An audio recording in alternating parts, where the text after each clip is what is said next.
and 18 So it's gear. 15 forwards, 3 reverse. Like, Now mine's an automatic with 12 forward and 3 reverse. But obviously that's easy. You just press the pedal down and automatic. right. Oh, so yours is automatic. You don't do Yeah. you just go. Like, I can't even make any sense of it. Like, So I saw Top Gear when they did the lorries.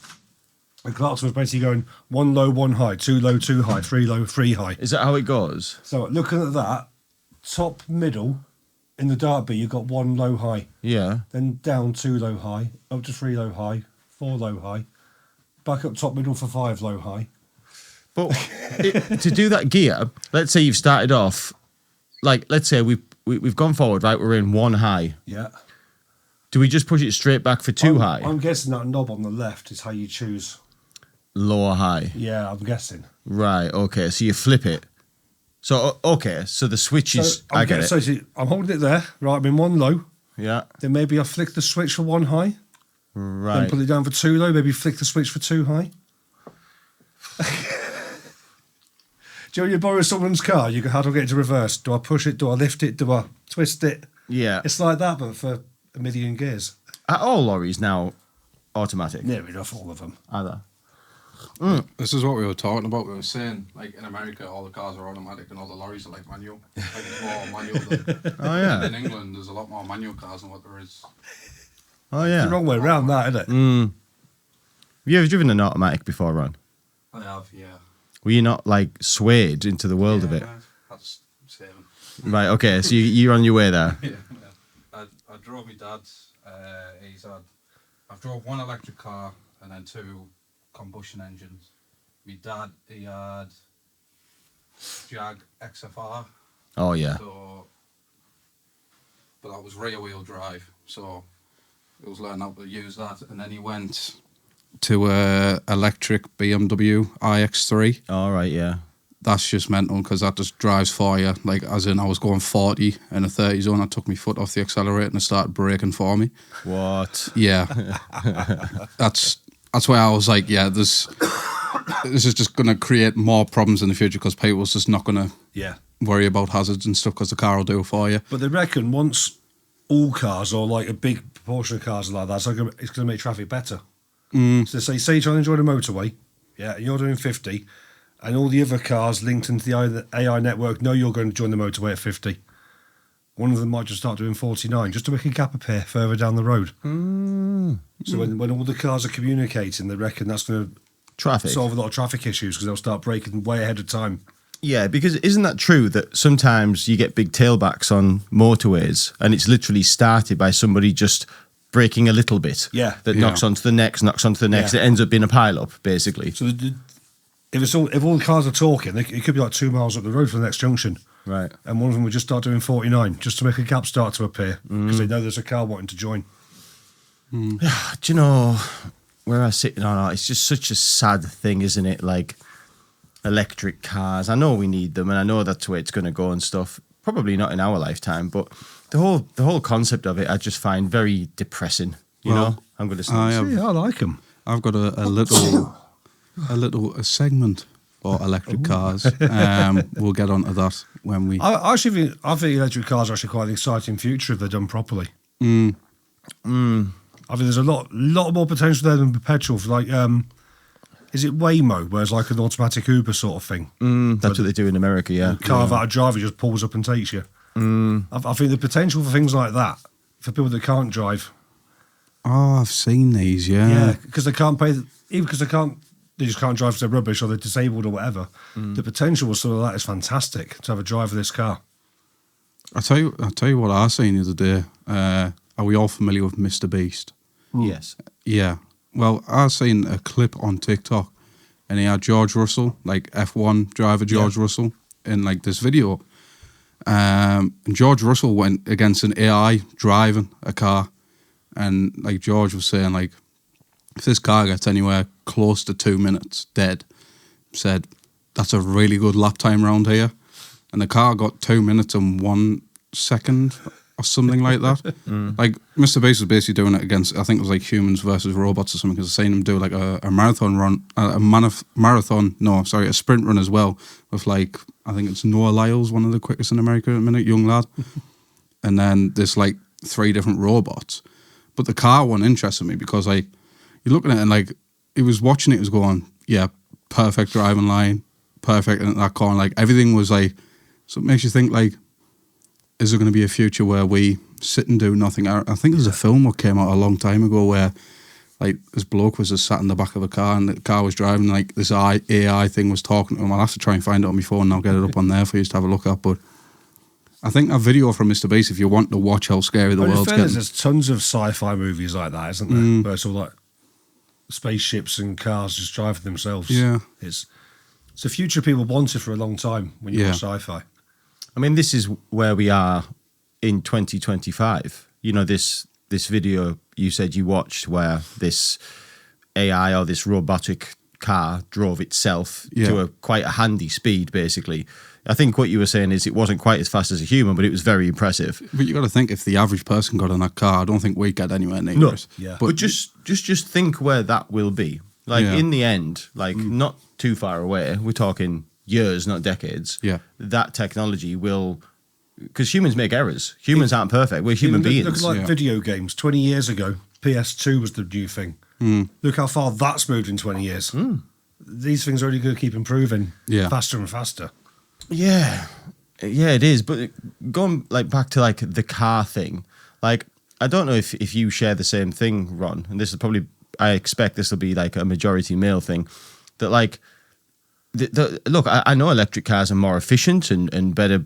I get it. I get all the things that are really good about electric cars and self-driven cars, but it's taken away the essence of what, as a boy, when I was, you know, sort of laid on my front room floor playing with my Matchbox cars, making them noises, whum, whum, and like, you know, being a teenager and watching Top Gear and hearing the, you know, the whoa, and, you know, being just different places in my life, being abroad and smelling that petrol, you know, like, and just the whole essence and the soul of what motor vehicle is, of what driving is, that's just gone. That soul is gone with that. There's nothing. I categorize that as a different thing. You know, like if you have a world where everyone's got an electric car and we're all driving electric cars, and I see as, no, that's a replacement of transport, but it's not driving cars anymore. It's something else that just looks like driving cars. I think cars as a hobby might become more of a thing. I think we're all going to have our £20 a month Uber Pro subscription to do our weekly commute. And I think having an old petrol car in the garage will become more of a thing, where people just enjoy going to the weekend, putting the foot down, paying for a track day at Croft or whatever, you know. I think that'll be... That's where I think it'll become a more accessible hobby for people that actually enjoy cars rather than just use cars. That's actually where I fell in love with cars, Croft. Was it? I went and seen the British Touring Car Championships, like Jason Plato and everything. That was my guy back there. And like the sound and like the red line and stuff when they're going into the corner and like the downshifts, everything's just, it's beautiful. And that's for some people, that hobby will never go. Some people still have like old Austins, old MGs in the garage. Nowadays, they're shit cars compared to what we've got. Yeah. But it's the smell, it's the sound, it's the tinkering with them, it's just the going out around the country lanes at the weekend. Yeah. I don't think that hobby will ever die. Do you not think? No. There's a passion. It's like motorbikes on paper are far worse than cars. Oh, terrible. Everyone loves a motorbike. Yeah. Of course they do. Yeah, I'd never get on one. No, but I don't mind looking at them. You know, I'll oogle at a Harley Davidson. You know, when I see one, wow, what a beautiful machine. Yeah. If someone said, "Do you want to ride?" No. You smell the petrol when it goes past you. You hear that roar. It's a beautiful thing. Yeah. Yeah, it is going to change. I mean, in your industry, Rob, I assume that you've got one eye on this. Now, our company has some electric lorries now. Right. But they're only being used for day driving because the biggest thing, same with the cars, is the battery life and the charging of them. You imagine a lorry can be putting 40 tonnes. That's a lot of battery life you've got to find. It's a lot of battery life. We're using it for the day driving at our company. They do. But the big issue would be, so I do what's called tramping, where I sleep out of my lorry Monday to Friday. I've got to find parking that has a charging port. Right. Every single night if I'm going to be tramping in an electric lorry. That's the biggest issue right now, I think. That's one thing my dad always said when he had the BM. He said, the way it is, he said, it's class. He said, our infrastructure's not ready for it. Yeah. No. He said, he's like, he lived in Shotton College at the time, so he'd have to drive to Piccadilly where there was 2 parking bays with electric charging. Now, you can either spend $1,000 to get it installed in your own home and then up your electric bill, which is already enough for people anyway, or you then drive somewhere else. But then it's like, well, what if I don't have that range to drive there, then what do I do? And like, they go on about like installing solar panels and stuff like that. I know Elon did it with the Cybertruck, where you get it on like the bed of the truck. It's not enough. But you don't get anything out of it. It's just a big infrastructure to be putting in from a zero start. We've had petrol cars for like a century now. Yeah. It'd be like if someone if the new best mobile phone was powered by natural gas. Where the fuck are we getting natural gas from to charge? It's that sort of infrastructure replacement again, isn't it? Yeah, it'll take that's the one thing that's slowing it down. I think the technology is on its way to being there, but it's the infrastructure, isn't it? You imagine how many cars are in the UK now? Like what? How long have our cars? Yeah, exactly. How long have petrol stations been in almost every village in the UK? Yeah, and actually, come to think of it, sort of my mind's just changed a little bit there on it. That like initially when we started this bit of the conversation, I was thinking, 10 years time, that's it. We're never going to, but maybe not because of the infrastructure. Because how to get everybody on electric cars, like, aren't you going to have to isn't the government going to have to give people charging points at their house? Isn't there a thing where new houses have to have them installed now? Is that a thing? Have I made that up? I feel like new houses are getting EV charging points now. No way. What, as part of... I've said for years, new houses should have solar panels on the roof anyway. I'm sure I saw somewhere that EV charging points are appearing on new builds. Following a government, consultation, is that right, consultation? Yeah. Back in 2019, the government has now introduced new legislation that requires all new build and... What's that word? Retrofit homes and commercial buildings in England be installed with electric. Yes, it is. There you go. Yeah. Right. That's just from June 2022, though, so it must be already well underway. Because again, a big issue with the EVs is you can't just, like a petrol car, you can go from empty to full in your tank in a minute at the petrol pump. The electric takes forever to charge. So charging at home is the best option if you can. But like you said, it's about $1,000 to stick a charging port in your house in a minute. And then obviously you pay the price on electric anyway. So. Yeah. Like solar stuff, like, I don't know if I've misheard this, but isn't solar stuff like really shit? Like where like... For the size of the panel. Yeah, like you get no power. Like nuclear powers a city on that, and solar powers a car on that. It's... Yeah. Plus as well, I don't know if you were, but when I was doing geography at school, I was always taught that like solar panels are horrible for the environment, like really bad. Why like, so? In terms of like, I think wildlife and stuff like that and what it does to where they're installed, I think like does something specific to them, what I can't remember.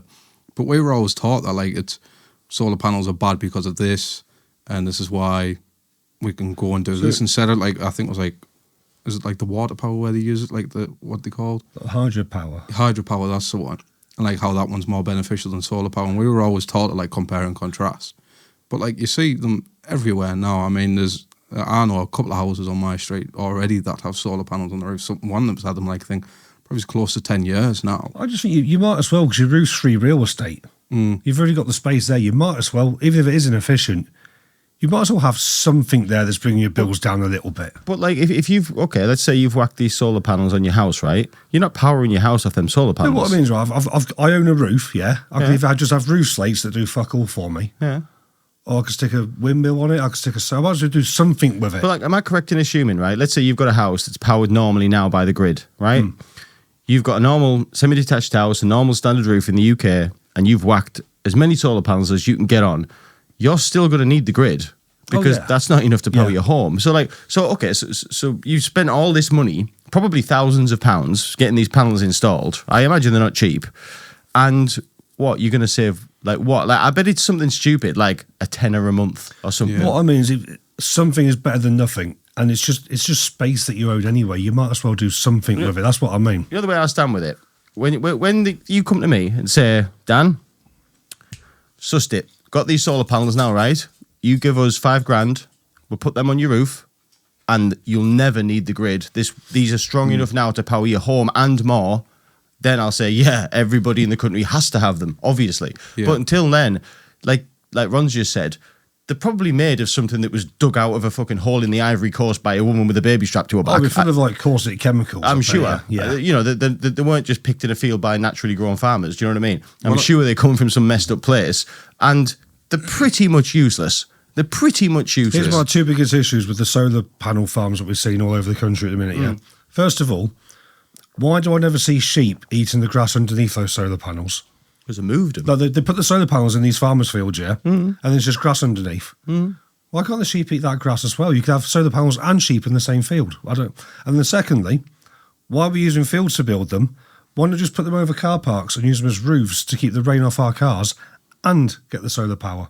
You've really ruined that ground with tarmac anyway. What I want to know is, right, how long does it take till you get your money back in terms of how much you save? If it is $5,000 to install solar panels on your roof, how long does it take before you sort of go, it's paid itself off That now? would be the calculation I'd need to see before I pay for solar panels. I bet it's quite shockingly long. I don't think it would be. I don't know. You've got to think as well, though, like if you are young, like myself, and you're looking to go into a new home, you might be renting or something. Or say you buy that house and then for some reason something happens. Like we spoke to Paul and he had that Cleveland Shale. And obviously, at that point, a lot of people would move rather than spend that money. But if you just had solar panels installed, then in effect, if you left after 5 years, would you have made your money back, or are you still down in terms of, and you've just benefited for the next person? Well, I'm pretty sure that data will be online somewhere. But wouldn't that add to the value of your home, though? If you had solar panels to bring your electric bills down, I suppose so. My granddad said to me, he was like, you got to think of it this way. He said, if your electric ever goes off, if the power grid ever goes down, he said, if that works as like a emergency supply as electric, he said, that'll maybe be a good thing. Yeah. He said, like, if you can still heat your home and everything when everyone else's power is off, he said, that would be more beneficial. But he said, like, I don't know if it's connected that way. I like to think about off-griddy stuff. If you wake up tomorrow morning and your lights don't turn on, your water's going to come out your tap, what's your plan? You've always got to have a plan just in case. I've got news for you all, lads. You live in northeast England, so you're better off. You're better off, instead of buying 10 grand solar panels, you're better off going down the machine shop and buying a 2 grand generator. 100%. Because you ain't getting no sun in the United Kingdom, mate. So solar panels are surplus to requirement anyway. Of all the things that we could spend our money working on in this country, we went for solar. Yeah. Solar. Not wind. Solar. We get sun for 4 months of the year. How much wind we get on the beach. Yeah. Not wind, like... It says up here, I've just had a quick look, it says solar panels typically take between 7 to 15 years to pay for themselves. This can vary widely depending on the factors like your location, energy usage, and the where initial geographically cost. you're based. Yeah. Even 15 years I don't think is bad. No, but then if you look at our local area, from I'm going to 7 to 15, so let's take the top number, 15 years. I don't think even that's bad to pay for themselves. Right, okay, so they've paid for themselves for 15 years. You haven't made anything. You just broke even. Yeah. So then for another 15 years, you've saved 10 grand off your energy bill. So what you're looking at here is a 30-year plan. Yeah. So that you're going to save 10 grand over 30 years. Mate, go on holiday. Like, do you know what I mean? Like, instead of that, like, I'll tell you what, instead of this 10 grand and be having a holiday of a lifetime, I'm going to do this 30-year plan so that when I'm 70, I could sit there and go, save 10 grand though, didn't I? Like, no, mate. Like, no. Just go off the grid. But then if you look at this is where I think it sort of says don't buy it, because yes, solar panels require some maintenance to ensure optimal performance and longevity. So how much of the maintenance costs? Oh yeah, you got to factor that in. So the 7 to 15 years for them to pay themselves off, then how much longer does it take till the maintenance pays itself off? You've got to send the kids up with a damn cloth to keep them clean. That's what I mean. So you could be looking at like 20 years till it's completely paid itself off, but then you've still got them maintenance costs. We can all collectively agree on this, right? Right now, they're not good enough to even think about because they're just not good enough. Yeah. And until they can make a panel that works in northeast England in December when we don't see the sun, and it powers the entire home and more, until that technology is made, then there's no point having a conversation because it's useless to us. If you live in the Nevada desert and you've got fucking a 20-acre strip of land that's just lying there not doing anything, and you actually only live in a 2-bedroom bloody shack, might be a conversation where this might be a good idea for you. Do you know what I mean? But that isn't the real world. No. Well, it's not our world. No, it's not our world up here. You know, that's probably the right thing, because... Yeah. Yeah, fuck solar patterns, man. Good idea, but just nonsense as far as I'm concerned. Look, we sussed it years ago. What happened to steam? I thought we sussed it. Yeah. Yeah, you can run stuff on water. Yeah. Can't we just do that? Can't we just focus on that? Like 150 years ago, we figured out how to make a 20-ton lump, probably 200-ton lump, move off water. 200 years ago, Locomotion 1 made its first passenger journey. Do you know what I mean? Yeah. So like, can't we just like really get smart with that technology and figure out how to something the size of a matchbox to like make super steam? In fairness, all energy is still based on steam. Even nuclear power, all it does is heat up water and the steam turns the turbine. All, when we say about nuclear power and gas power and coal power, all we're doing is how do we heat up the water to make the steam to turn the turbine? So we are still based on steam, really. What we need to be doing is focusing on them pyramids because obviously some people that we don't know about found a way to harness power. Well, the pyramids and the old churches were medieval power stations. Okay. So the conspiracy theorists say. Tell me more. Tell me more. So let's see if I get this one right. So picture an old English abbey or something like a massive thing with spires and I've got it. spikes. Picture in Whitby. Okay. I see it. So that spire would have certain containers of metals that cause chemical reactions and get charged particles from the air and stuff like that. Right. And the reason they're so tall and they're so big is they're basically getting like the ionization from the air, and literally getting free electricity from the atmosphere. What is that fact or is that theory? It's a theory. Okay. It's thought to be the kind of thing that Nikola Tesla was trying to experiment in before he died. Right. Okay. But like the reason I mentioned the pyramids, Yeah. right? And this is like everybody talks about this, but obviously like the textbooks tell us that the pyramids were made by men in loincloths with hammers and chisels. Yep. And like we all can admit that I'm not saying it was aliens. I'm not saying it was something spooky or weird or thingy, but we can all just be realistic. That wasn't how they were built. Yeah. Because men with chisels and loincloths didn't build them. So some kind of power was being harnessed. And as far as we're aware, they didn't have electricity. So they must have been harnessing power another way to move them sorts of things. So can't we just like figure out how they were doing that? Because that seems like a good sort. That's a pretty powerful power. A lot of people think they use sound to move those stones. Yes, I've heard this. So sound waves. This is a new I think, one. is it resonant frequency? Is that the right phrase? And basically, with the right Vibrations pitch and and shit. tone and volume, Yeah. the way the air vibrates will literally levitate things. Yeah. And then it's easy to move. Yeah. That's the theory that I've heard. Yeah, I've heard that too. So like basically we just need to make vehicles move with sound. And I suppose if the slaves were acting like a choir, maybe you would have enough people to cause that volume in the sound to lift the stones if you all sang at it. Oh yeah. Imagine. Like opera singers smash wine glasses. Yeah. Maybe enough Yeah. people doing that could move a stone. Yeah. So there's something in it, isn't there? I think we're focused on the wrong thing. You know, I'm just saying. Yeah. You know, there could be other forms of power. I was saying to Ron literally half an hour ago, but I would love it if we could just dig the pyramids up and just actually see what's there. The downside being you'd be destroying the pyramids. Yeah, but they're ugly anyway. Yeah. You know, they're ugly anyway. They're broke now, aren't Stick they? some flats on the side. Yeah. See, I do think they were just made out of rocks. Like, I've seen a lot of photos where people like had this. I think it was like almost like a white sheet They around. used to be coated in gold. Was when that they were it? built? Then over the millennia, people have looted the gold off them. So, like, from what I gather, these pyramids, they what we see now is the pyramids without the casing stone that was over the top. So we can see the underneath of the pyramid. So it was made up of all these stones, basically, but there would have been this like case over It's it. the same thing. So when we go to see a castle now, it's just stone brick, whereas it would have been plastered and painted. Right. When it was that, it's the same idea as that. Over the years, thieves have taken the gold, weather's eroded it, and now we see, like you said, like the foundation stone. So that might have been more what it actually looked like. Well, Yeah. in its day, it would have been Yeah. covered and smooth, sort of thing. That would have been so impressive back in the day, wouldn't it? Wouldn't it? Nightmare to climb, though. Yeah. Yeah. Imagine getting to the top and you slide back down. I know, yeah. That looks like it'd be like if it was snowing a little bit. I know it doesn't really snow in a desert, but if it did, class place to sled that like. It's very modern. Yeah. Yes. Like, I'm going back to that whole power station idea. If you saw that being built now, you'd think, oh, that's just a modern building. It's very flat and white and straight edges, and it must be some technological company who built it. Like, what were they doing? Yeah. Like, what were they doing? Like, what? Like, just look around the area, like Cairo, the city and stuff. Like, Well, if I had no conscience, I'd love to just get in there with a JCB and just dig and see what I found. the theory I heard the other day, which makes more sense, is like, no.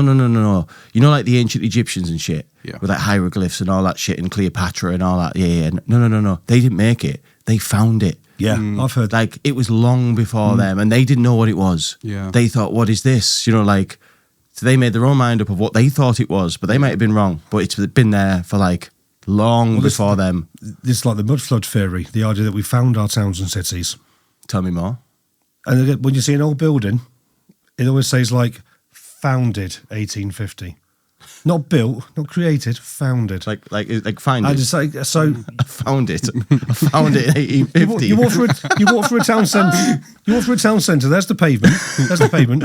And there's always like a window halfway in the pavement. There is. Who the fuck's built that? I don't know. So the idea was that these buildings were there here a long time before us, and there was a massive mud flood basically, and these buildings were half buried. No, because like, don't we like build on top of stuff? Yeah, like London's got a whole city underneath the ground. Yeah, but like, you know, roads and stuff, like there's like layers, isn't there? Yeah. Like, because originally it would have just been dirt, then somebody whacked some cobbles on top, then somebody whacked some tarmac on top, then we redone the cam, and it just kept going up and up. You know, that's why, like, what is it?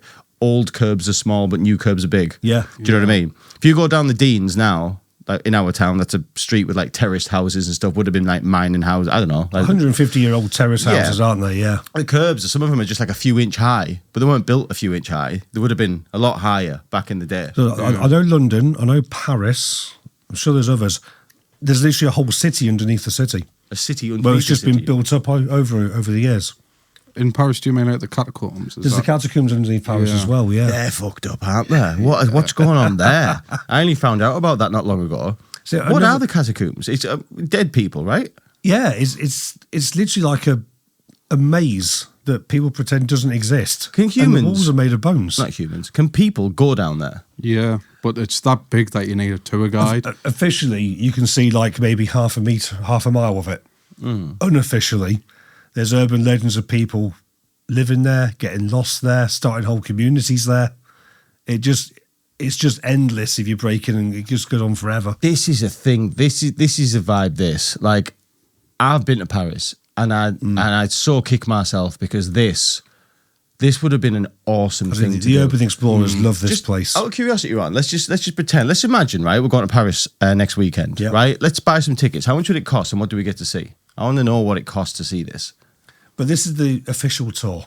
The official You're going tour. to see a tiny bit of the surface and get taken back out. Do you know what I mean? Didn't, like, back in the day the ghost adventurers and shit go? They still do. Do they? Yeah, but as in, there's urban legends of people living there. There's communities being down there. People getting lost there and just dying because they're lost in the dark. You know, So like all them bones and stuff, they real people bones. Yeah. That's not their like They're real. They haven't made it. That's actually I people. believe the official story is it's like a mass grave sort of thing. Ron, tell us what. But when you look at it for more than a few seconds and start counting the bones, yeah, that's a huge mass grave. yeah. Tell us what the catacombs are. What are the catacombs? Well- The Paris. Stop. I think it's on there. The Paris catacombs are an underground. I'm not reading that, Ron. Come on. The help us Paris out, Rob. Catacombs are an underground ossuary holding the remains of more than 6 million people transferred from overflowing cemeteries in the late 18th century to an old network of limestone quarries. The Paris Catacombs are an underground. That's just repeating itself. Oh, yeah, there. it's just repeating so, itself. so the official story is the cemeteries are overflowing, so let's put their remains in limestone quarries. Why are they building the bones into ornate pillars and forming crucifixes and shit out of the skulls? Do you know what I mean? That's just... Why are they not just laying them to rest then? We'll take this one respectfully, lay it down. Take this one respectfully, lay it down. And someone said, no, Let's build. put that femur up there. That would look good in that corner. Yeah. That's where it starts to get weird. Yeah, those leg bones will make a great window. You If know? it's just a mass grave, you kind of go, oh, look, they had to dispose of some bodies. But that's clearly not what they're doing. But it's like it's that big that like people go missing down there, pretty much. Like I seen a TikTok clip, a lad like he was missing down there for 8 hours. He got lost, and then he found a local person who obviously knew where he was somewhat going, or at least if how to get from point A to point B where he normally goes. And he walked past and he was like, "Mate, how do I get out?" He was like, obviously speaking French, you know. So he just followed this random bloke and eventually got out. But like, imagine that you go down there, you just like explore a little bit, and you turn around and he's like, "We go left or right? Like, where do we come from?" And then in Vegas, there are whole like homeless communities in the storm drains. yes, And apparently there's the same in the Paris Catacombs. People just form communities down there now. But I mean, that in itself, right? So, like, France is a fairly decent size for a European country. It's fairly decent size. They've got plenty of Probably countryside. the biggest European country, isn't Yeah, it? one of the biggest in landmass. But like, okay, so you've got this city, Paris, right? People are dying, shit, your graveyards in Paris are full. Why wouldn't you just like say, oh, well, no, like all that countryside, we'll Yeah. just build another one because it just seems better than sticking it in the ground under the city. Yeah, there's a lot of countryside in France. Yeah. I've only been to Paris, but going to Paris, you see a lot of countryside there. Yeah. It just seems like a mad choice. This whether the official story doesn't work out to me. No, it doesn't at seem all. right. So what? And not only that, you're going to build all this shit with it. Exactly. Yeah, Like, look at why are the skulls in like neat lines? that's what I mean. They're people. yeah. They're people. This doesn't make any sense. But the thing is, this wasn't long enough ago to be like, oh, it's thousands of years ago. We don't know the truth. Like, this is like Yeah. in the last few hundred years, right? Yeah. So like, I like, this is right what they're saying. They made this choice. Yeah. So let's do this. Somebody who helped move those bodies, their great grandchild could have heard the story from them about what happened and still be alive now. Do you know what I mean? Yeah. There could be an old French woman right now whose great granddad said, "I moved these bodies and I worked for this person, and here's why we did it." So like these limestone, this space under the ground, it wasn't developed to put bodies in. It was a limestone quarry, so it was That's placed the official story. right. Yeah. And limestone is something they use to build stuff with, right? I don't know what limestone's used for, really. I think it's used for building, right? Because I think it is. I think half Paris is built with limestone. That type of stone. You know what I mean? The Louvre is made of it. I think the Louvre. We need to talk about that robbery at some point. Yeah. What's going down? What are we looking at, Rob? I'm saying site history. Oh yeah, we'll be reading that as well. Look at that pillar there. Looks like a Yeah. barrel. Like someone said, let's respectfully move these bodies and build a giant pillar out of them with. It seems a bit sadistic, doesn't it? And Yeah. if you're respectfully moving bodies, right, you want to keep all the bones together, don't you? Yeah. So say there's 50 skulls in that layer there, yeah? Hmm. Are you telling me there's exactly 50 skeletons in that pillar? Probably. I Do you know what I mean? We would, took all the little toe bones and made sure all the bodies stayed together during the entire process. Ron, tell us what years were the bodies put in the catacombs? So it says here 1787 to 1814 transfer of bones from 1787, the parochial cemeteries of So that- Paris. Less than 30 years. That's just moving them from the cemeteries, I think. What, they moved them from the cemeteries? Yeah. Last bone deposits. Oh, so they weren't just like, people weren't just dying and then they were going, right, get him in the catacomb. What they were doing is they said, listen, we've got all these Yeah, the graveyards. cemetery's full. Let's dig up all the graves. Right. And move the Yeah. skeletons, yeah. Because they've But been even there. still, whatever religion you believe in, I think most religions would say keep the body together. And you'd Yeah. probably say, I'd imagine you'd say a prayer over a body if you move it like that as well. One would have It wouldn't be a thought. quick process, would it, for everybody? No. You gotta think some of these are hefty, like some of them are heavy things. Like if you're moving like 30 skulls at a time, it's gonna Well, be if- kind of heavy that like. Say the village church here ran out of room in the cemetery, and they said, "We need to move these old 300-year-old bodies." I would imagine you would dig one up. The priest would say a prayer. You'd move the entire casket in one go. The priest would say a prayer. Do you know what I mean? It would take a good hour or so for every Rob, body. some of wouldn't it? these won't have had caskets, mate. Like these bodies will be But going back to. what I mean is, just the official story doesn't work for me. No. Because even though when they were cleaning up the battlefield at the Somme, they didn't just scoop them into a bag and fly them home, did they? They tried to keep everybody together, and they did it respectfully in a Christian way. And It's very strange. Very, very strange goings-ons. Imagine. They Just did. digging up these they bones. didn't just drive a digger down Normandy Beach and scrape up all the bodies. They did it all respectfully. And Anyone know what exhuman means? exhumans where you dig up a body. All right, okay. Yeah. It says in December of 1785, the workers began exhuming bodies from Holy Innocents at night and carting them by torchlight to their new resting place, the city's catacombs. Creepy would that have been? Imagine that. You finish work late, walking back, and you just see someone just transporting. In the dead of night, in an age of gas lamps. And like you say, like, there'll have been a great big cart. Like, yeah. skeletons don't stick together. They just end up being a collection. Yeah. So you've just got this cart, mound high, a random, like, it's just a mixture of people. Yeah. Oh, mate. I wonder if they were kept together, or if it's like your head's at one part and then half a mile down the road, that's where But that's what I mean. Surely the priest in charge of that graveyard, if this is the official story is true, wouldn't have let them split the bodies up, would they? The priest would be there saying, no, that's one person, that's one soul, we're going to keep them together. Yeah. You know, like, I mean, you shouldn't say this because, you know, they are laying people to rest and stuff. But at this point, when you're digging up this graveyard and making this pile of bones, you've got this cart full of mixture of people from different eras, and you've got her leg and his head. You carting them down. You're going to stick them in. You know what? Hadn't you better just destroy them? Like, at this point, can't you just listen? We just need to fuck these off, mates. Do you know, like, just grind them up or something. And this is what I mean. If we just found, if those empty quarries were just stuffed with bones, you'd go, oh yeah, it's a mass grave. You wouldn't have any questions about it. It's a mass grave, isn't it? Yeah, you could have just went to the countryside and just dug a huge pit and said they're all just going to go in there because we're going to do that under the city anyway. I'm so sorry, souls. Please, everyone say a prayer. I don't want to do this. Please say a prayer. Just put them in this hole. Unless it was like the 1700s, that's only 200 years ago, or 300 years ago. Yeah. Do you suppose they were made, as they were doing it, do you suppose they thought this will be a tourist attraction? Because that then makes sense.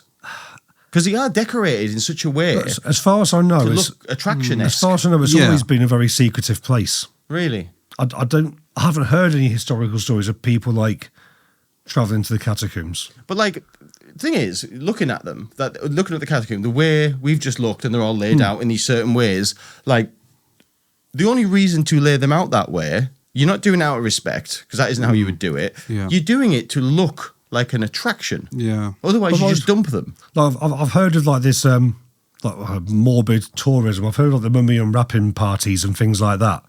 Oh, what? They used to get a mummy from Egypt, Right. bring it over to like a posh British party. No way. And just spend the night unwrapping it. Wow. So I've heard of things like that, but I've never heard of people saying, "Oh, we'll go to Paris to the catacombs." Thank God for PlayStation. I've never heard of that being an ancient thing. Look at him there. Look at him. He's just sat there, got ogling at it. Yeah, they were just importing an Egyptian mummy and just spent a dinner party unwrapping it. Are they Turks? They've got Turkish hats on, right? No, it was all the British explorers. What's some little red hats? Aren't they Turkish hats? Fez hats, aren't There'll be souvenirs from their trips to the colonies. Wow. That's mental, that. Imagine that. Imagine. What you do at the weekend? Oh, we're doing a mummy unwrapping. Are you coming? Nah, mate. I'm all right. This was Diddy before Diddy was alive. That's what it was.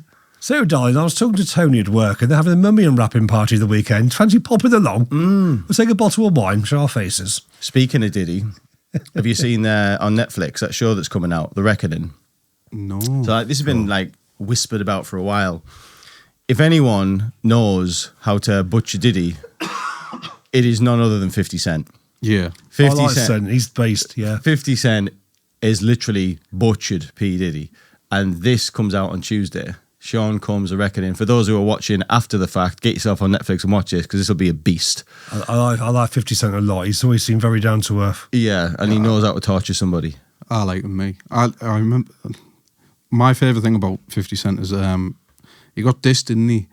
And like he didn't do anything to the other person. I remember he recorded a video going, "What did he say fuck me for?"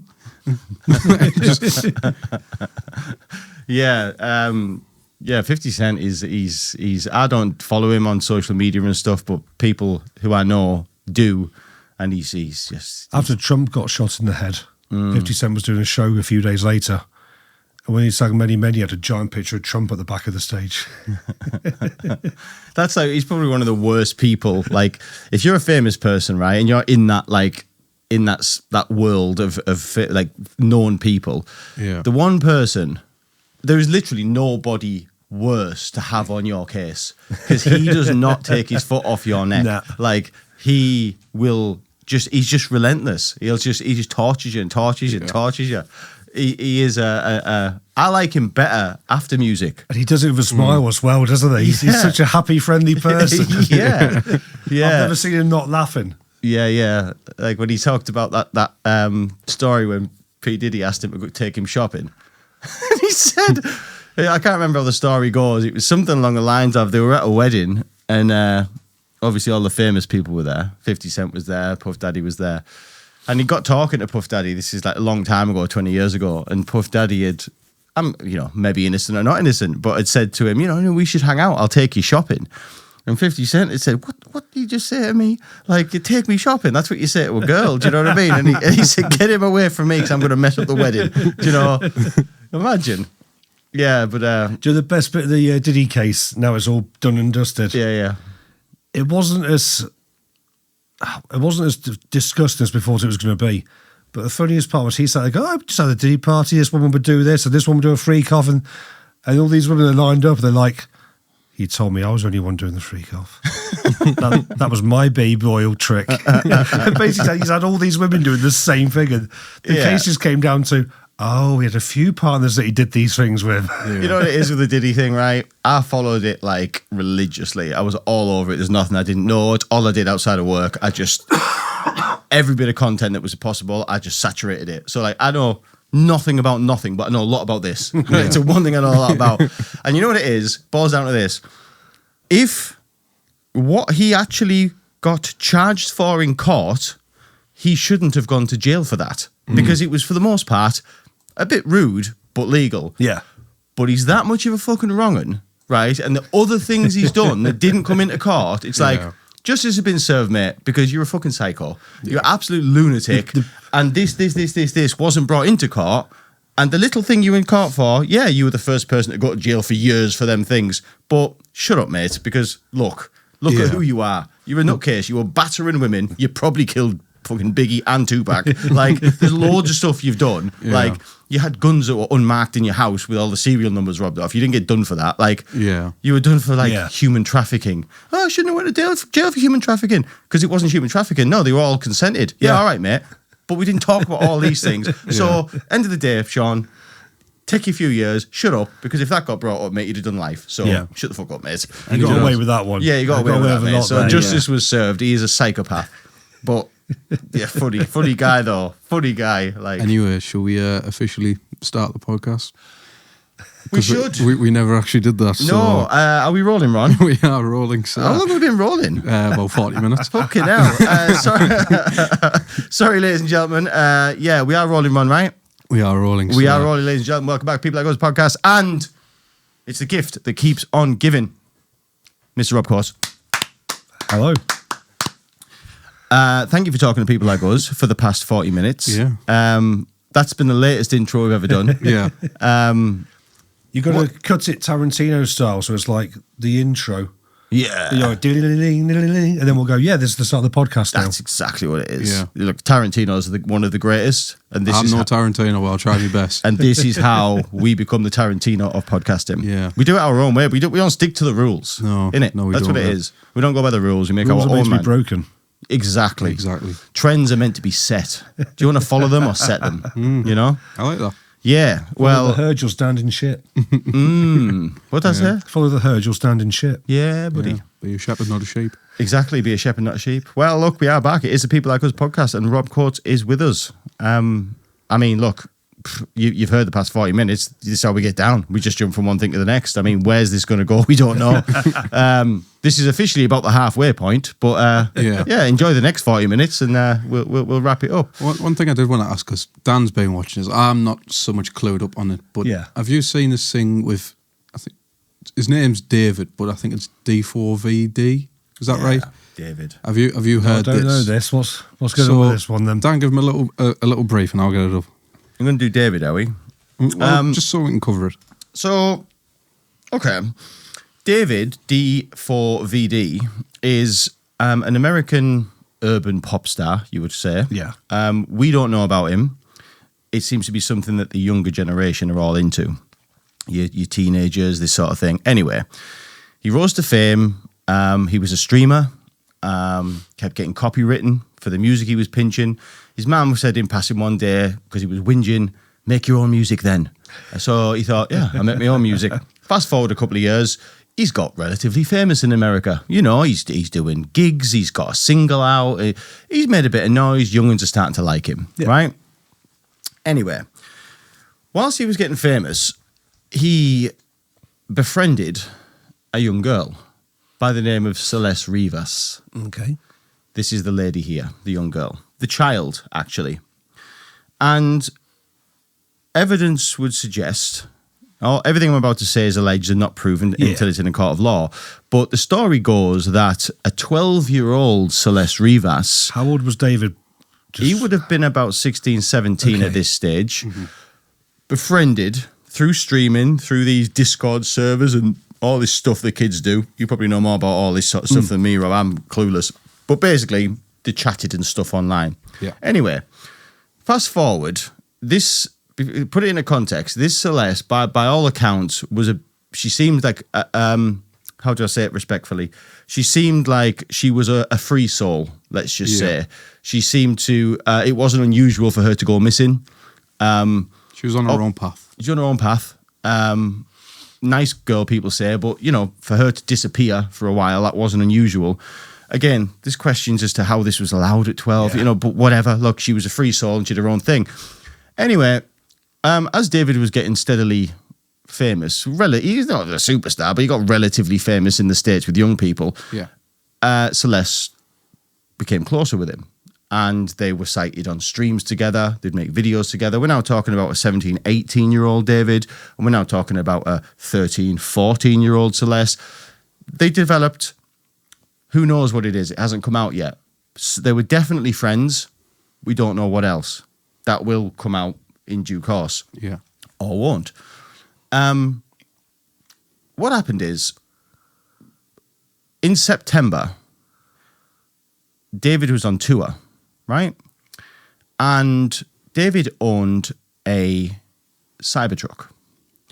Now, this Cybertruck was found in the street where the house that his manager was renting for him to stay in was. Neighbours started to complain because this Cybertruck had just been what looked like abandoned, parked in the street, abandoned, parked in the street for a long period of time, gathering dust, whatever. For whatever reason, it was decided this car would get the sticker on it, get the warning, then it would be compounded, right? Anyway, this Cybertruck gets taken away. And after a few days in the compound, somebody who ran the compound said, that truck smells a bit. And we all know what that smell is. The police were called, the police turned up, opened the boot, and there was a chopped up, now 15-year-old Celeste Rivas. Yeah. Now then, the truck was taken away. The body was taken away to be looked at. Toxicology, this. They'd be checking if she was pregnant, checking if she had drugs in the system. The body was very decomposed. That body didn't die recently. That body had died some time before, weeks, months before. The last time anybody saw Celeste apparently was, I think it was in the April. That was the last known thingy of her. But again, the questions, like, how was this 15-year-old... Her 15th birthday was just before she was found, and they know she'd been dead for... Okay. So she died at 14 and was discovered at 15, if that makes sense. I mean, as I'm going through this story, your questions are going left, right, and centre. You're just going to have to push them aside because nobody knows yet how this was allowed to be like this. Yeah. Anyway, shit kicks off. TMZ pick it up. All the outlets pick it up. All the true crime shit I listen to. This is bang, right? What everyone's expecting is, oh, David's fucked. Like, yeah. So, as it stands today, we're filming this on the end of November. Yeah. 2.5 months after this body was discovered, there has been no arrests, right? They know who parked that car there. It wasn't David. Right. But they haven't released who it was. Somebody parked that car at that place. They know who that was. That person has not been arrested. They obviously, first thing they did is storm that house, which was down the road from where the car was thingy. Let's get in that house. Took all they need to take, all the digital equipment, all this like they do. Let's confiscate. I listen to a lot of these true crimes. At the moment, there's more questions than answers. Yeah. So all I can give you is this: is 2.5 months later, what they will have toxicology from the body.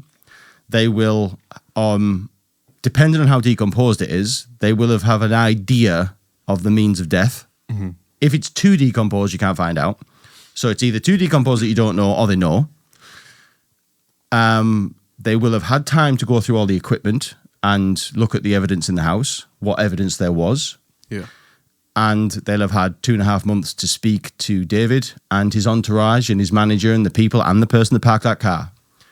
As we speak today, no arrests. So that's the story to date. That's what's going on with this girl, and that's what's going on with David, and that's what's going on with Celeste. You dig deeper into this. David made songs. His biggest hit was called. It was basically the music video is him with blood all over him over a coffin, right? Like, I think it was called Romantic Homicide. That's it. One of his songs was called Celeste, right? The video for this is so dark. Jeez. It's so dark. Like, it just... Believe this, right, Rob? I'm paying for this YouTube premium. I've seen this on the episode, yeah. I'm paying for premium. Yeah. But I don't know why we're not looked into it. Let's just have a little look at this video. Just go into it a bit. The biggest thing in my head right now, yeah. She's disappeared at 14. She's found after her 15th birthday. Has nobody said to the parents, why did you not tell us your 14-year-old girl was missing? There's questions everywhere. Yeah, look. Yeah. Look at this. There's a girl dead in the music video. Now, this could be the means to nothing, but it's not a good look, bro. No. It's not a good look. Like, it seems as though you had some things in your mind, fam. Now, you shouldn't say it. I mean, look at what we're seeing. This is the video. Like... This is 3 years ago as well, so he'll have been 17 at the time of doing this. Yeah. What gets me is that this video feels like a confession, yeah. If you'd killed someone in that way, that'd be the last thing you'd put in a music video. Be like, right, Yeah. I've got a chopped up body in the car. What should I do my music video about? This video was made a long time before the death. This Right. video is 3 years ago. Okay. Yeah. This was when he was friends with Celeste. But I sort of think, okay, let's say he's got an inkling this might happen in the future, yeah? So, what's the video about? About a bunch of lads in a nightclub dancing, having a good night out. Like a normal hip-hop star, yeah. No, how about the body in the car? I like that as well, yeah. Let's do a chopped up body in the car. Yeah. Obviously, I'm following this like no one's business, but Yeah. I'm going to sneeze again, bear with me, I think. But to date, nothing's come other than this. There's lots of like... Strange, isn't it? Fucking sneeze. There's lots of like opinions. Yeah. But obviously, there's not enough evidence right now to warrant arresting anybody. I think the most recent update I heard yesterday was for the first time they've said that somebody is a person of interest, Yeah. which David is now a person of interest with somebody else. David's obviously lawyered up to the eyeballs now, Yeah, of with a course. high-class lawyer, like a celebrity lawyer, basically. Someone that worked with, not Epstein, who was the other one? The film producer. Weinstein. I think it was Yeah. him. Someone like that. Yeah, this lady, Blair somebody. His lawyer's called Blair somebody, and she's like, she's the one you want when you're in bother, like, basically. But yeah, mate, it's like, this is proper weird. Yeah. Like, it's proper weird. Honestly, the weirdest part to me is the lack of movement on the law enforcement. Yeah. How nobody's actually in court yet. David hires Harvey Weinstein lawyer as cops probe how teen's remains ended up in his abandoned Tesla. Like, the thing is, though, right? Let's just imagine you were a nutcase, right? Just imagine, yeah. And you were going to get rid of this girl for whatever reason. You wouldn't leave her chopped up in a boot of a car and just leave the car in the street. You would do more than that. Yeah. So, like, I feel like something's not gone to plan here. You've got to think, though. You wouldn't, and that car had been there for ages. Yeah, with the that's- body in it, decomposing. I might add, in LA heat. Has a plan gone wrong?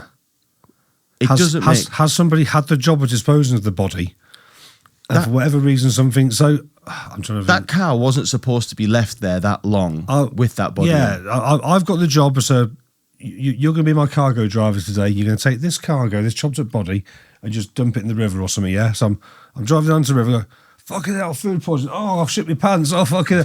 And I've just fucking ran home. Do you know what I mean? I've just forgot about this job and a month later, I'm like, oh shit, that car. And I've just tried to forget it. Do you know, maybe something like that's happened.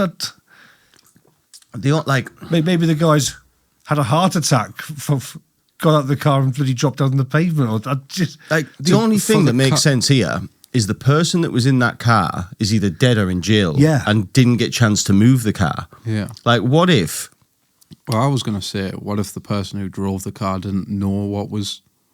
Like if David said, "Oh, can you take this?" For some reason, he's stopped halfway through his job and hasn't finished his job. Yeah, maybe he's a gangster and he got into a gang fight. Like he hasn't got far. He was doing the job because the car was found in the same street as the house, so it's there still. It's weird. It's like abandoned in the street. But like, if you're going to kill somebody, you dispose of the body. Yeah. It's this. Why would it be left in the street? It can't. That's not part of the plan. It wasn't supposed to be left there. But it was. But say you finish this podcast today, yeah? And you say, I'm going to drive a cake around to my mum's house. Yeah. On the way to your mum's house, your car breaks down, and as you get out, you get hit by a bus, go to hospital, the worst happens to you. Your car's going to be stuck at the side of the road with a cake in it for however long it's there until someone comes and moves your car.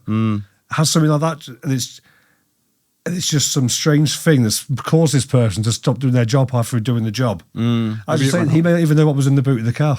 Maybe it ran out of charge. And what they say, what they're starting to thingy now is because unless you've got a means of death, you can't charge anybody for murder. You have to know how that person died.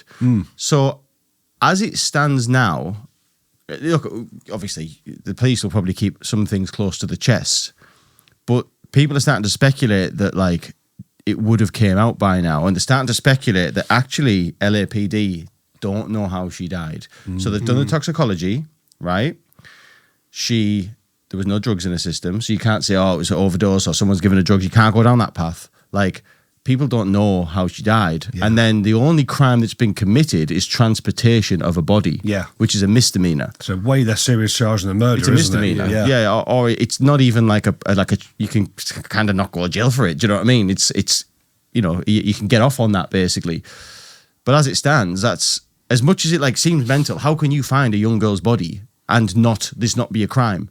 But how this is stacking up is this could end. Believe this or not. I mean, look, I'll say this now. By the time the video comes out, he might be fucking arrested on all murders, which I actually think will happen. There's no way he's going to get away with this. No. But this could happen where we could be having this conversation 2 years' time, and we could say, isn't it mad how that kid's body was found in that car and nobody got charged? I was saying it could end with nobody being charged with anything. And nobody got charged with anything. Yeah. Can you imagine? Because, well, one thing's for sure. They do know who driven that car, but if he can... But they have to prove that he knew it was in the car. Yeah. Yeah. Do you know what I'm saying? Like, David was on the other side of the country. I think David was in a different country or something. It's not a crime to be in the wrong place at the wrong time. It's a crime to knowingly be in the wrong place at the wrong time. Yeah. There could be a world here when nobody gets done and this poor kid was murdered. Or we don't know if she was murdered. So some people said, yeah, what if she wasn't murdered? Yeah. What if she's overdosed? So I'll give you a scenario where it doesn't make them look as bad. They're having a party. She's a kid. She's overdosed, right? She's taken something. She's just passed away. She just didn't wake up. That can happen. She might have smoked weed, got drunk, whatever. She might not have been in the best physical shape. Yeah. They've woke up in the morning and they've thought, she hasn't fucking woke up. Like, this looks bad. What are we going to do? We need to get rid of this. We need to just get rid of this quick. Now, yeah, you shouldn't. You should say, look, this young girl's died. Mm-hmm. But that's not murder then. They're not murderers. They're a bunch of young lads that have gone, fuck, somebody's dead in our house. What we're going to do here? And she's a kid. This is going to look so bad. In Weekend at Bernie's, they didn't kill Bernie. They just panicked. So that's, do I think that's happened? I don't. I'm putting him in a box because of the music he's made. Because of the music video he's made, I can't believe that he didn't have that in him. Do you think there's a world where he's being framed? Yes. Yeah. Yes.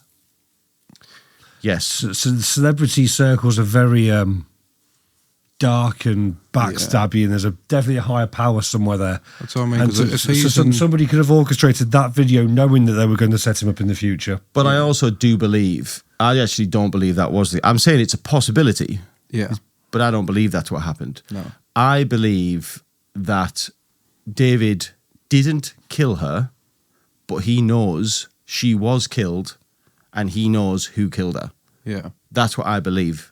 And his alibi is that he can't be done for murder. I think the worst crime he could be done for is accessory to murder, yeah, being that he knew what was going on. You can be done for murder if they can prove that he requested it to be done. Yeah. But I don't think they'll be able to prove that. They'll be able to charge him, like speculate it and accuse him of it, but I think it's going to be hard to prove. yeah. Stuff like that is a lot. Like, Yeah.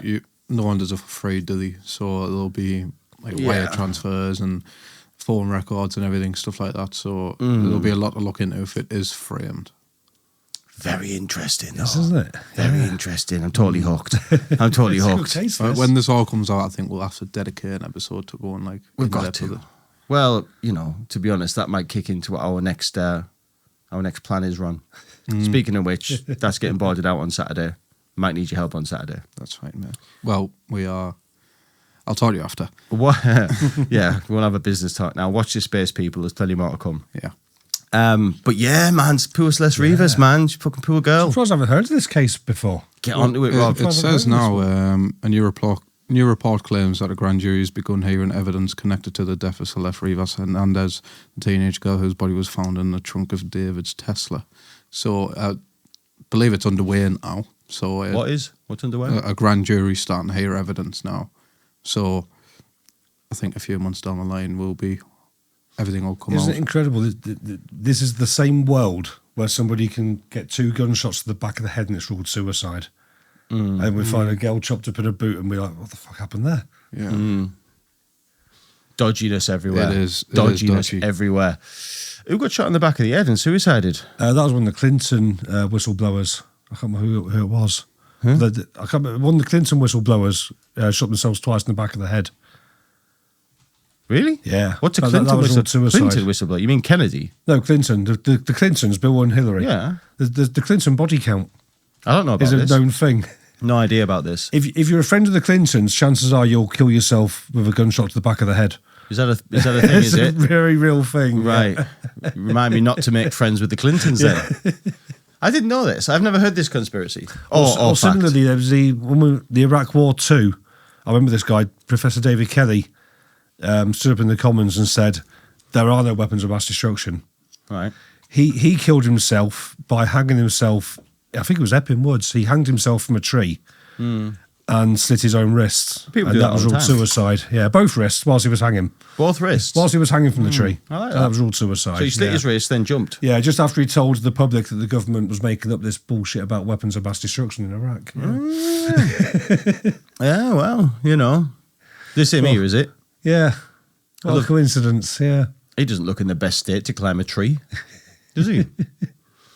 Yeah, a load of dodginess, isn't there, Rob? It just amazes me that this is the same world where we can find a chopped up teenage girl and go, no idea what happened there. Interesting, Mr. Bond. Very interesting. Yeah, I mean, look, we could sit here all day and talk about who killed who and who killed, I mean, the Kennedy thing in itself, that's a thing. Oh, it's fascinating, isn't it? Yeah, I only found out more about this as times went on. I just thought it was pretty shut and dry. Like, he was in the car, he got shot in the back of the head, game over. Yeah. But it's not all that, is No, it? not at all. Tell us some facts about that, Rob. Oh, man, Kennedy one.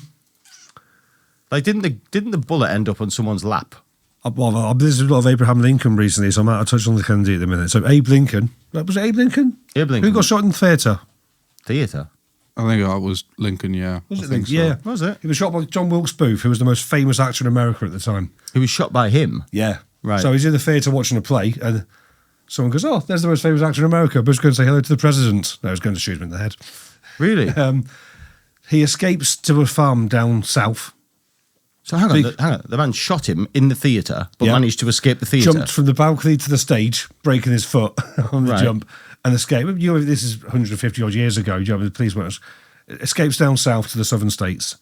Ends up having a big shootout in a barn. Barn catches fire. They say, brilliant, we killed him. He died in that fire in the barn. The urban legend was that he escaped to France. No. And used his skills as an actor to make a new identity for himself. Really? And came back to America years later working as a barman. And the barman would just occasionally slip up and just say something that made people think, you know something about your past here. I didn't even know. So it was quite an interesting urban legend I was learning about recently. I didn't even know Lincoln was shot. Did you know? I didn't think they had guns then. When was Lincoln like the Of course boss? he had guns. You got to think of Western, like Yeah, you know, like I suppose Westerns. Yeah, they had Yeah. guns.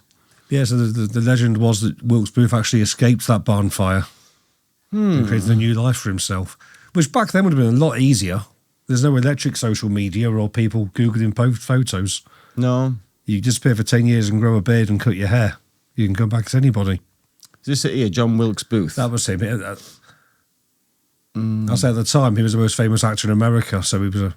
Why did he kill him?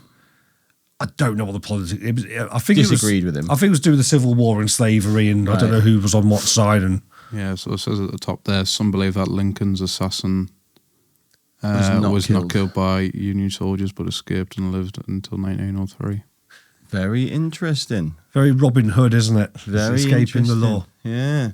Tell you what, some escape that though. Like Yeah. from inside of a theatre to manage to shoot a president So what? and get out. So he waited because he knew to play well because he was an actor. He waited until the biggest laugh of the play to fire his shot, so the laughter would hide the sound of the gunshot.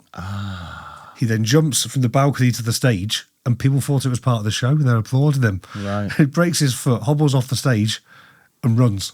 No way. So was he sat with Lincoln during the... So How did he get near the president? Because the president must have had people around him. I'm not sure exactly how, but like I say, he was the most famous actor around. So he's probably sat with him. It'd be like Donald Trump going to watch a play With Brad Pitt. and Brad Pitt goes, "Come meet the president." Of course you can, Mr. Pitt. Come in. Yeah. It was that. It was that level of fame. He was allowed in. Yeah. Yeah, because he was a superstar. And the crowd went, "Oh my God, John Wilkes Booth just jumped out of the balcony. This is awesome." Yeah. Yes, it's been a delayed reaction, hasn't it? Nobody's clicked.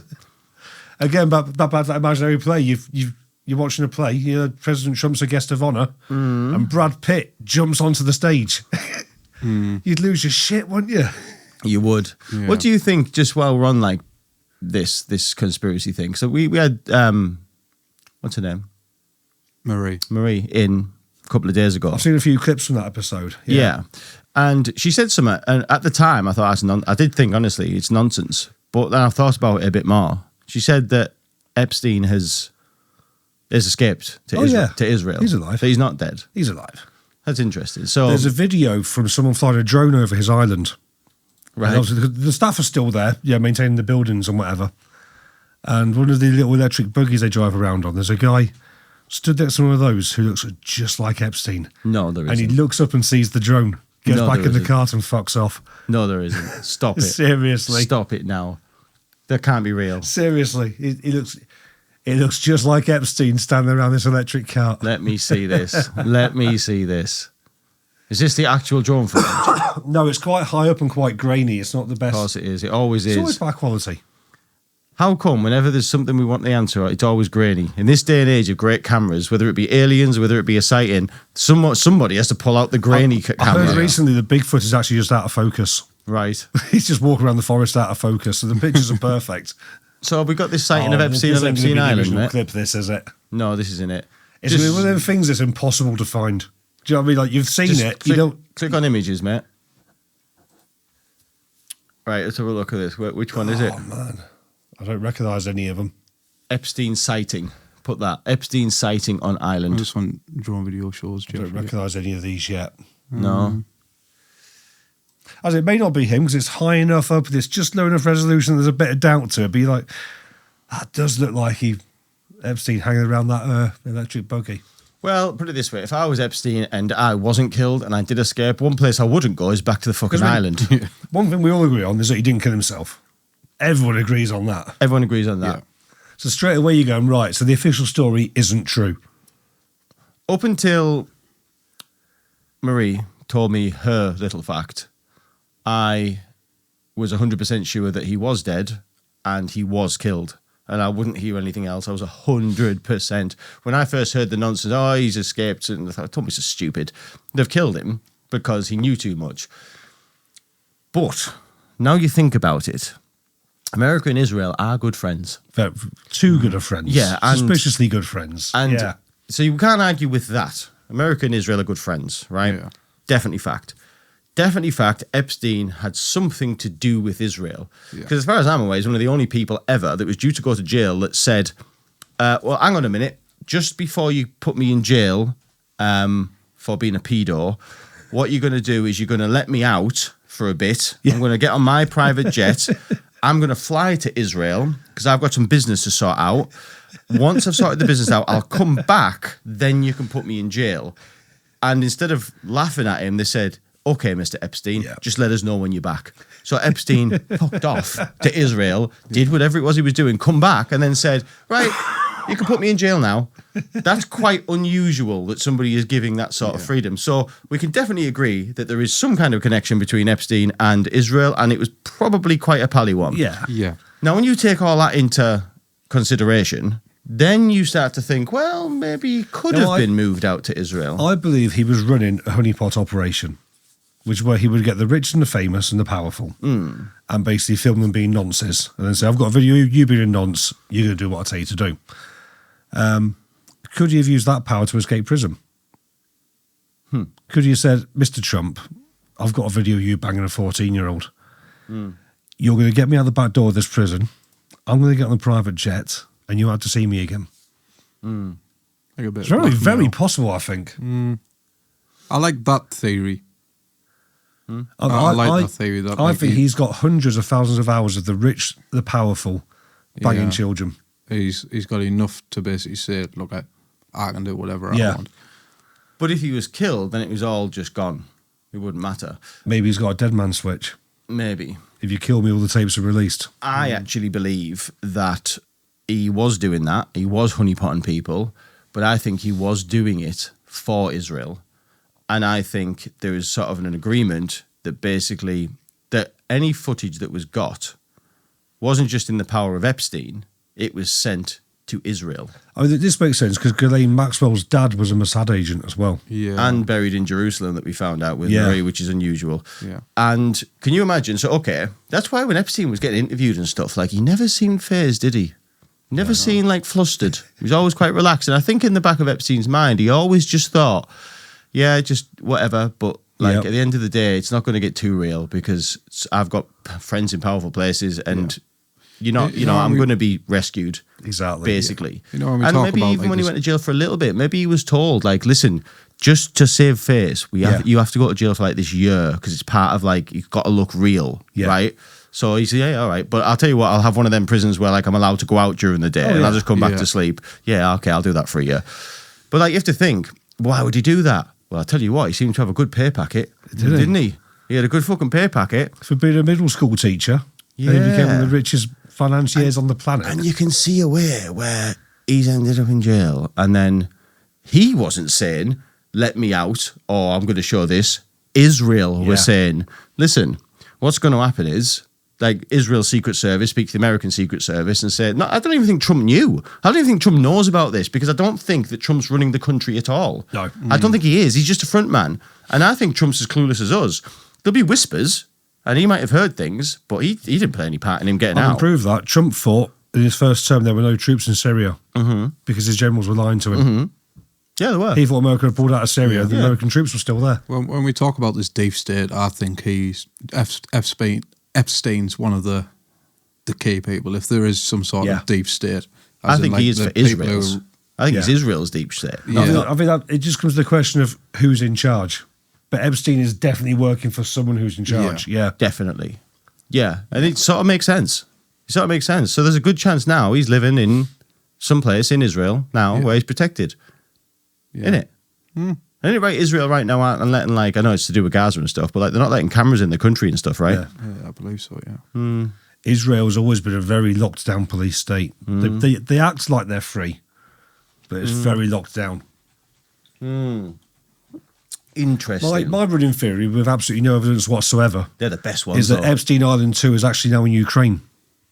And that's why the war kicked off over there, because Epstein Island's fucked. Shit, boys, we've got to relocate. Kiev, Ukraine, that's doing. And then that's why I think Putin went in there. Why? Because the pedos. Yeah. How good is these? I think Putin went into Ukraine to shut down Epstein Island too.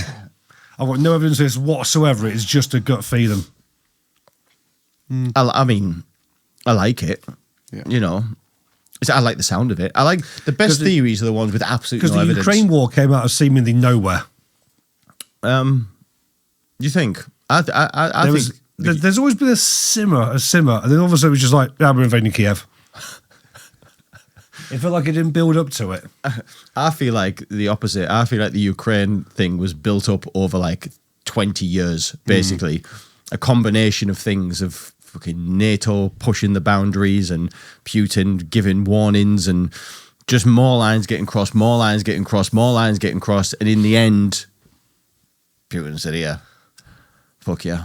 Like, I'm taking it back. Like, literally, I've warned you a million times.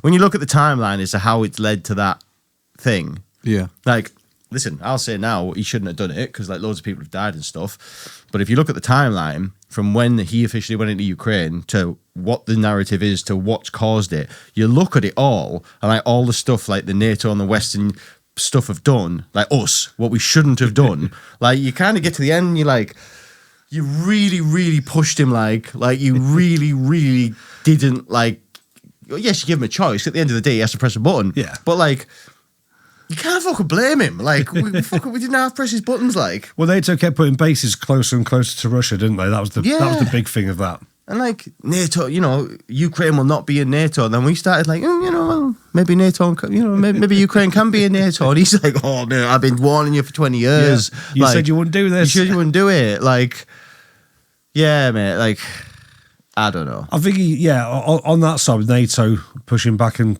trying to get Ukraine in, You know that. at some point, in any kind of fight, you've got to say, right, you've crossed the line there. Now I have to push you back. Yeah. There has to be a line somewhere. You know what I don't like, right?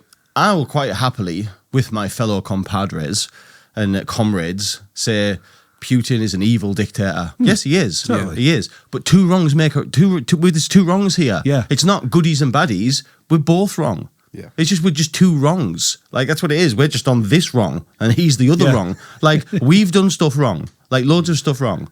And we've played a part in this happening. Now, yes, killing people never is justified, but, like, we know what he was. We know who he is. Like, it's funny, like, we're not doing it to North Korea, are we? Do you know what I mean? Because, Exactly. Like, go knock on their door. Go on, go start knocking on North Korea's door. Call him a little rocket man and all that. Take the piss out of him. But go on then, go knock on his door. See what happens. Because he'll just tish. You'll all be for it then. Do you know? We ask for it, man. We ask for it. Yeah, there's no NATO bases in Taiwan, is there? No, there isn't. No. We asked for it. We asked for it. We wound him up to the point where he's a macho guy. As if eventually Obama was really bad for this. Obama would just say, there's a line you're about to cross. And they'd cross it and you go, well, there's another line you're about to cross. At some point, there's no line. If you've never pushed back, there's no line. No. That's what we did. We crossed every single line for like 20 years. Yeah. New line. And we just push it and push it and push it. What do you expect's going to happen? Like, you're not dealing with like a wilting flower here. No. You're dealing with like Mr. fucking Soviet Union himself. We know he's a hard as nails KGB agent. Yeah, he is an absolute fucking macho dude. Like, and he's got a fucking big naughty army. Like, stop pressing his buttons, fam. I can't remember if this was fact or truth, but I seen something that people were saying that maybe Putin has cancer, and all of this was like probably him like going out and like almost going out of the bank. I think that's quite a common wartime thing, though, is to say that people dying and ill and things like that. I don't. End of the day, he's a man in his 70s, so I'm sure he's got things like his days are numbered. Do you know what I mean? He's an elderly gentleman. He's a granddad. Do you know what I mean? So yeah, it says here it's been going on since February 2014. That was the first time it happened. Yeah, so I think it all happened when Russia took over Crimea, by the looks of it. So it's been going on since then. It's still going on now, though. I'm sure it was just But if you watch the Tucker Carlson interview, Putin says it's been going on for centuries. So it's Putin's fucking rabble. So you start asking him about it, he goes back to, well, in the 1600s. Exactly, Oh, mate, fuck off, mate. We've all got in the 1600s. Like, he's got his own. It's the same as arguing that there's only been one world war. Because the gap between 1 and 2 we didn't really settle down. Yeah. Like, it's whatever. Everyone's got their own spin on it. We've got our spin on it. put the news on. You'll get our spin. Oh, big fucking bad Russian guy. Oh, big evil dictator. Yeah. Okay, mate. All good stuff. And he's got his side as well. Like, hey, Soviet Union. Yeah, whatever, mate. It's all bollocks. Like, it's just two wrong people. Yeah. He's a psycho. We're a psycho. And what happens when you put two psychos together and start pushing each other's buttons? What do you think's going to happen? Quite frankly, we've all done very well because it could have looked a lot worse than this. 100%. Do you know what I mean? But everyone's got the red button here. Yeah. He's got the red button and we got the red button. No one's pressed it. So, when you go to bed tonight, just look up what you believe in and just say, thank you, the red buttons haven't been pressed. Because that's a crack. Amen. Yeah. I like Putin, me. Listen, any world leader that'll take his top off and go down the river and have a picture taken. Let's have a look at Putin on that horseback again. That's a good way to end this podcast, isn't it? I like Putin, That's how you end this podcast. So any world leader that is prepared to make propaganda for his nation, where he is wrestling bears, wearing, I might add, camo army trousers, fetching, and a belt, right? What a man. Man's done chest. What a man. Man's done chest day. Let's have a look at the horse, mate. There he is. Look at that. That there, mate, is a world leader. You don't see Boris doing that, do you? No. Where's Trump's version of this? I'm just saying. You can't listen. You don't have to like him. You got to respect the guy. Do you know what I mean? Like, how many prime ministers, even just in our lifetimes, would have gone, well, the thing is with riding topless on horseback is you might get cold and you might catch something in the wilderness. That's a great Keir Starmer impression. Yeah. That's a great Keir Starmer exactly impression. how he talks, isn't it? Exactly. But listen, I'm just saying, just everybody, before we leave this podcast, right, take a little look at this picture on the screen now, right? Look at this dude. What a man. What do you think is going to happen when you start pressing this guy's buttons, right, and basically threatening what he believes in? Yeah. Do you think he's going to say, oh, okay, mate, sorry, yeah, do what you want, mate? Or do you think he's going to kick up holy fuckery? Because I know what I think's going to happen. Joe, he's not ripped. He's got dad strength. Go back in time to when you were a little twat of a teenager. Yeah. He's the dad who's going to grab your arm and say, listen, son, you're going to pack that in. Yeah. Do you know what sort of an ego it takes to have your picture taken like that? Do you know how big his ego is? Yeah. Do you know what he believes he is? Yeah, mate. That is what ego looks like. If you could put ego in a picture, that's what ego looks like. One thing I've always noticed as well is with Putin, you never hear anyone in Russia sort of disagree with him. You know, in the UK we have people who like Starmer, people who don't. I've never heard anyone. Why do you think that is? Yeah, that's what I'm trying to get at. I've never heard anyone, like any Russian, ever go, I don't agree with Putin. I think they just go, yep, just do what he does. Yep. Yeah. If they ever do, we won't be seen again. No. He'll show up at your house like that. Yeah, listen. There's no wrong and right in this. No, there's two wrongs. Right? Certainly, yeah.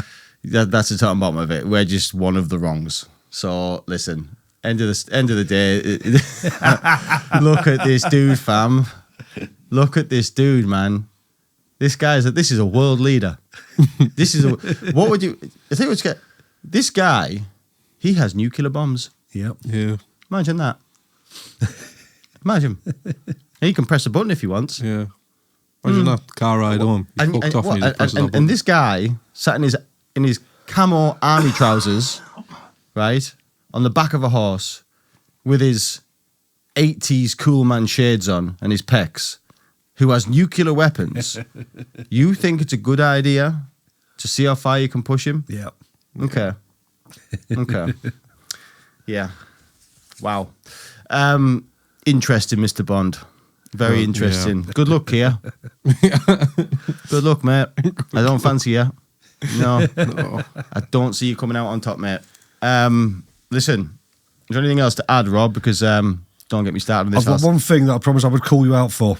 Call me. You sent me a text last week. I didn't. Saying, what's your number, mate? Yep. Why the fuck did you send me a text if you didn't have my number? I WhatsApped you.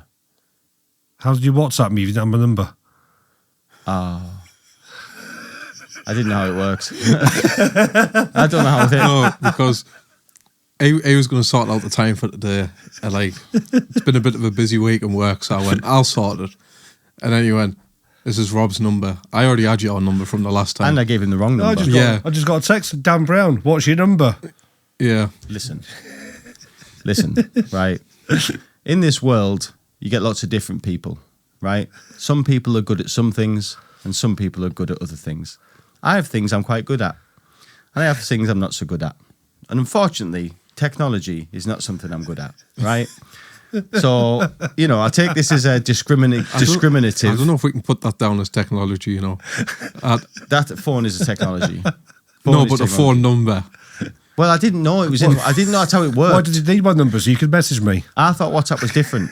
I didn't know. I didn't get it. Yes, now I think about it, it makes sense. But I didn't think I had people's numbers I had in WhatsApp. I thought I had to have your phone number as well, like saved in my phone or something. I don't know, mate. And there was somebody in my phone called Rob, and then I sent it and I realised that wasn't Rob's number. That's actually, I'm glad you never messaged him actually, because that's a guy that really doesn't like me. So that wouldn't have gone down well. So, look, mate, right, I'm nice to animals. You can't be perfect, I'm nice to animals and I can read a bit. So, Yeah.